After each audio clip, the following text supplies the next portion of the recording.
y'Imana abane namwe. Amazina yanjye ni Ingabire Tabita.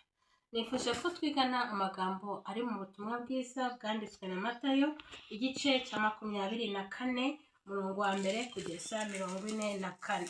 Umutwe uravuga ngo ibyerekeye kurimbuka kwa Yerusalemu no kugaruka kwa Yesu. Tugiye kureba ibimenyetso bizaranga kugaruka kwa Yesu. Ni ibihe bimenyetso bizabanziriza kugaruka kwa Yesu? Igice cya 24 umurongo wa mbere ndasoma. Yesu asohoka mu rusengero, akigenda abigishwa be baramusanga, bashaka kumwereka imyubakire y'urusengero. Arababwira ati, nimurebe ibi byose, ndababwira ukuri yuko aha hatazasigara ibuye rigeretse ku rindi ritajugunye hasi. Gatatu, yicaye ku musozi wa Elayono, abigishwa be baza aho ari biherereye, baramubaza bati, tubwire ibyo bizaba ryari, n'ikimenyetso cyo kuza kwawe n'icy'imperuka y'isi ni ikihe?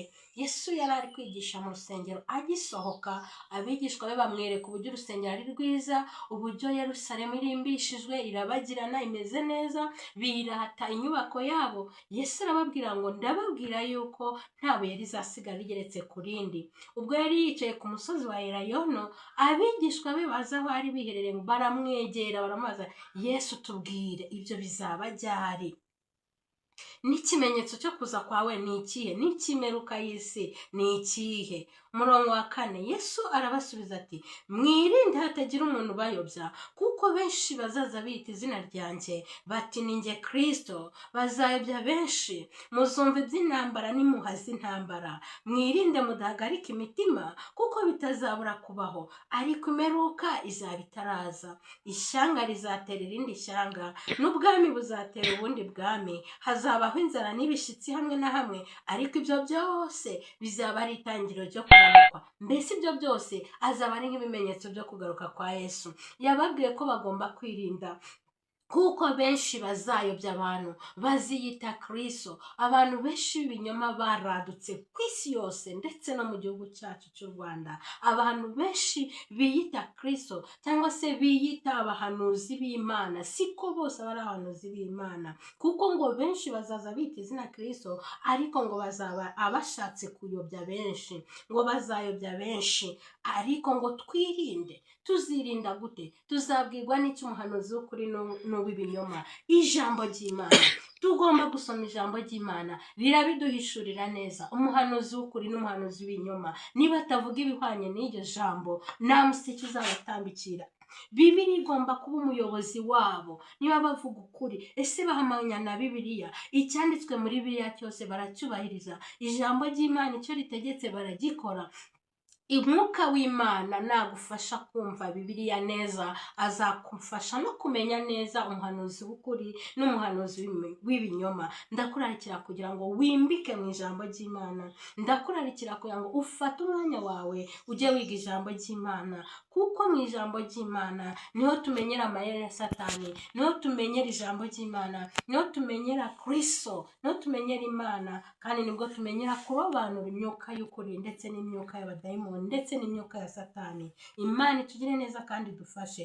Yongeye kubabwira ikindi kimenyetso, ngo intambara zizaba nyinshi ndetse n'impuha z'intambara. Tuzumva intambara hirya no hino n'impuha zazo, ariko ngo twirinde tudahagarika umutima. Ntabwo ngo bizabura kuba, kuko n'ibimenyetso byo kugaruka kwa Yesu. Ngo ishyanga rizatera irindi shyanga, n'ubwami buzatera ubundi bwami.